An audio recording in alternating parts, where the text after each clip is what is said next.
grateful they're quiet. The block is not hot. What's up, fam? It's Sid. Welcome back to the channel. Welcome back to the series. Every first Sunday in May, they always shut down all the streets in New York City to do this 5-borough bike tour where people get to ride their bikes all around the city. It's real cute, but it shuts down literally every main street in our neighborhood, so we can't go nowhere. The footage I shot earlier was us just taking Zadie on a really long walk, taking her to the park, getting those tiny little steps in, tiring her out. She's definitely knocked out somewhere now. I definitely know she's sleeping. Now I'm about to run some errands before it rains again and then do some work. But before I did that, I need to show you some things. So earlier this week, I went to the Gaia Sample Sale. But actually, you know what? Let me back up, my bad. Remember how I said in another video that getting engaged was one of the biggest changes in my life in the past few years? Well, yeah, I'm getting married this year. Like, a whole wedding is being planned and is happening later this year, which is wild to think about. And I don't have an official bridal party. I'm not having bridesmaids or anything, but my girls still wanted to throw me a bachelorette party. Now, mind you, all except for one of my best friends doesn't even live near me, doesn't even live in New York anymore. So I have all these long distance besties, right? And this trip is definitely gonna be an excuse to have a girls trip and link up and have a long overdue catch up and key.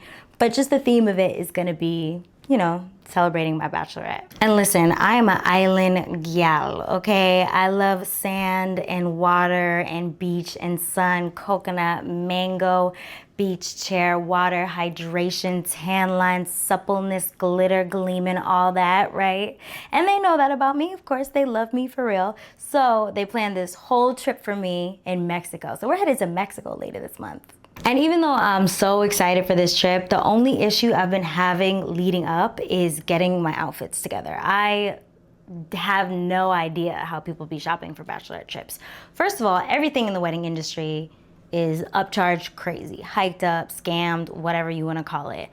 But the targeted of a bachelorette trip, like the consumerism associated, I'm not really with it. And when it comes to clothes, I am not that big of an online shopper, and this experience has definitely reminded me why. I kept running into viscose, rayon, poly blends, 100% polyester, and it's from expensive ass sites too. Like, people want to throw shade at Fashion Nova or Shein or whatever fast fashion, but a lot of the places where y'all are buying $200, $300, $400, $500 items of clubwear, it's the same material, okay? You're really just falling victim to marketing. You gotta look at the details. You gotta look at the material. Anyway, so for this trip specifically, I've been trying to be really conscious of what I'm buying material-wise. I'm not trying to get fast fashion items like that. So going back to where all of this started, earlier this week, I hit up the Gaia Sample Sale in Soho.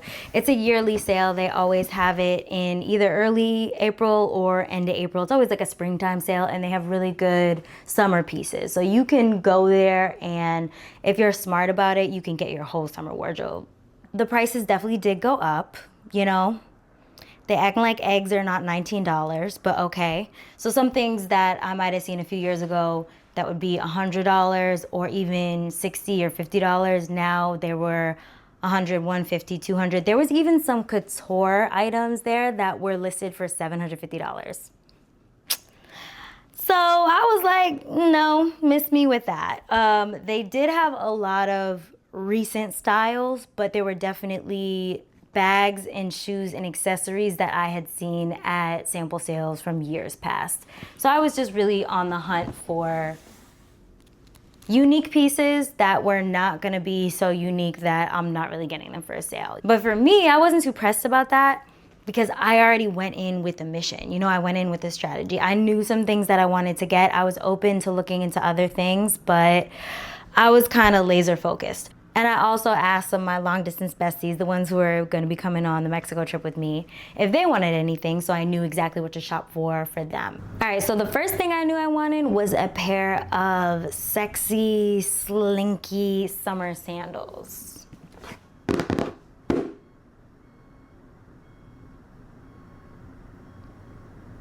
I hope y'all are not hearing that beeping. Street is getting noisy again. New York. Anyway, so these are the Casey sandals in the color Deep Oasis. Look at her. Ew. Can you say? These are exactly what I wanted. I love the color. I love the vibrancy, the texture of the pattern. I love that it's a silver heel. This plus a tan and a little white dress, I'm good to go. And this year, the shoe game was really strong at this sale. They had a lot to choose from. Loafers, boots, heels, sandals, ballet flats, everything. So I did get a second pair. And this is a pair that my friend Leanna, who I went to the sale with, she put me onto. So these are the Rory sandal in the color Espresso. Look at her. I love the cushioned sole. Need that. I love the wooden heel. I love that it's a little bit blocky, a little bit chunky, but it's gonna give you good support. And I feel like I can dress it up, dress it down. I feel like I could go dancing in those. And every pair of shoes came with a dust bag. Important. Okay, next is a piece that I got from my friend Jessica. It's like a bustier. There's a lot of wiring through here. I actually saw a lot of people grab this top because, I don't know, it's a gorgeous summer staple.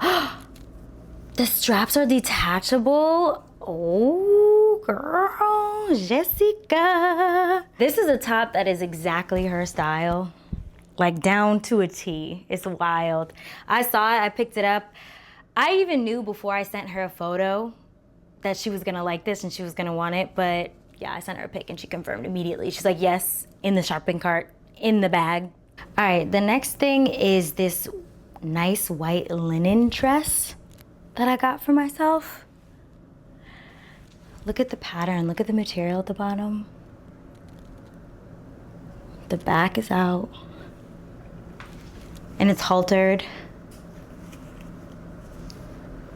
This is normally not a silhouette or let's say like a bodice I would go for, but it's a mix of sweet and sexy in a way that I surprisingly like, you know? It's feminine. I wasn't trying to wear a lot of white on The Bachelorette, but she just spoke to me. And then the last thing that I got, so funny, on the note of not wearing white. Yeah. Oh, I'm so hyped to wear this. This is me. This is Sid in dress form, okay? This is the last one left in my size, Omen number 1. She fit to a T, Omen number 2. And she's normally like $1,300. And I got her for $200. Omen number 3. It's actually wild because, again, on the note of not wearing white, they had a lot of white dresses with the feathers on it. And I picked up one of those initially, but then as I was looking at it more and more, I'm like, the line between high fashion and cock-a-doodle-doo is so thin on this that I feel like in 4 years' time, I'm gonna look back on those photos and be like, nah. And again, I wasn't even pressed to wear that much white on this Bachelorette. So that's pretty much it. I feel like I did good. I feel like I cleaned up.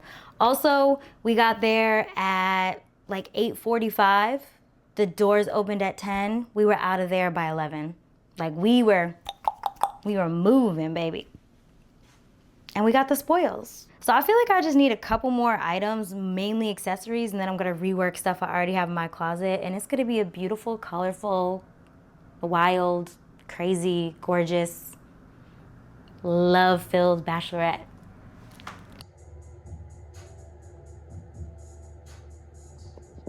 All right, what's up, y'all? I am about to head out and go to an event in the city. It's most definitely about to rain, but that's okay. I've had this idea swirling around in my head for weeks, and I feel like if I don't get it out, it's gonna fall out of my head again. Okay, so I just published a piece on my newsletter called Substance. You should subscribe to it, by the way.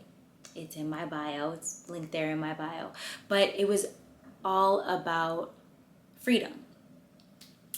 I feel like there's a lot of performances of freedom going on right now in the midst of actual freedom being chiseled away at, being chipped away at on the daily in ways that we're just allowing to happen, in ways that we're not noticing. All right, so what do I mean by that? Well, the piece came from an idea that, again, was swirling around in my head for most of April, and it centered on Sinners, which is an amazing movie. It's dominating the box office. It's going to be a cult classic. I'm obsessed with it. The Cowboy Carter tour, which just started in April. Again, love Beyonce, Beehive, Dion, obsessed.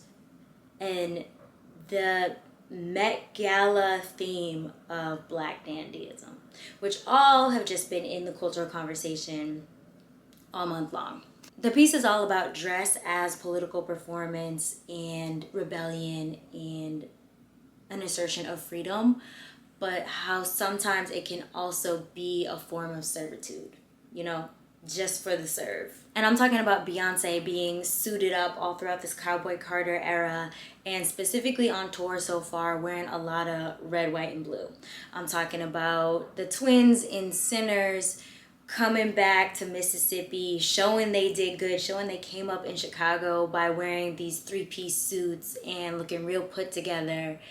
Driving around town when they're sharecroppers walking around barefoot and they are suited and booted. And how Black dandyism really popped up and popped off in the early 1900s because Black people, specifically Black men, wanted to show off that they had dignity, self-respect, they cared about their appearance, and they were to be respected, right? But in that motivation for wanting to be respected and feel dignified and empowered by what they were wearing, the suits they were rocking were very Eurocentric and white adjacent type silhouettes. You know what I'm saying? Basically the outfit of the oppressor. In this search for freedom, in this search for taking up the emblems of America, are you subverting or are you replicating the image of the oppressor? You know, like to show you're on the same level, to show you're worthy of respect, but it's like, whose respect? Now, I love how dandyism, which was evident on the Met Gala carpet, it really showed how it became more Black and more unapologetic and even like Afrofuturistic over time. But the respectability politics that went hand in hand with the origins of dandyism, like, that can't be forgotten, you know? And that came from adopting the mindset of the oppressor. So that's a lot, right? It's thinking about a lot of things. This is my mind all the time, y'all. The piece has a lot in it. It has a lot going on, and it asks a lot of questions, but I wanted to record this because I'm thinking about all of those images of political performance and freedom. I'm also thinking about my own freedom that I'm trying to capture in this time of my life, like the frequency that I'm on and just staying on that level, and how hard it actually is for people to relate to it. Does that make sense? Because y'all, one thing about your 30s is it's a lot of everything everywhere all at once. There's push and pull in all areas of your life. And everyone is on a different track. So this is why it's really important to realize there is no ahead or behind, because everybody's on their own time frame, their own track, all happening at the same time. Like, some people in my circle right now are getting married. Some people are having babies. Some people are buying their first property or their second property. Some people are becoming, senior manager, director, at their jobs. And then you have other people completely starting over or traveling the world or thinking about, turning their hobby into a source of income or thinking about throwing everything away and starting over. And within all this push and pull, the thing that I am finding in your 30s is talking about it with others, the concept of freedom and really feeling free. Because, you throw that word around a lot, right? Like, free yourself. I think America throws it around a lot. But to really feel it can be so foreign to people. It's okay to reach a dream or reach an achievement and get to the point of reaching it and realizing that's not what you wanted. And then choosing freedom over just going down a path that, again, you thought you wanted or maybe somebody else wanted for you. Or you're achieving a goal, and by the time you've achieved the goal that you set out for yourself, you're a totally different version of who you were. And letting go of that version, there's a freedom in that, but people are not as open to acknowledging it. That's what I'm finding out a lot in these conversations that I'm having. And so retrofitting your idea of freedom based on what somebody else's viewpoint is or mindset is never gonna work. Yeah. More on that later, but I'm about to be late, so I gotta go.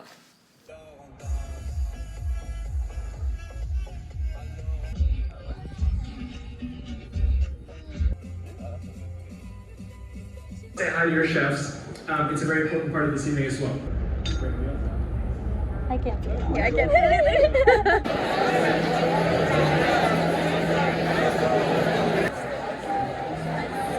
Oh, wow. Ways to feed kids in the summer months. Guys, come closer. Yes, yes, walk. Yeah.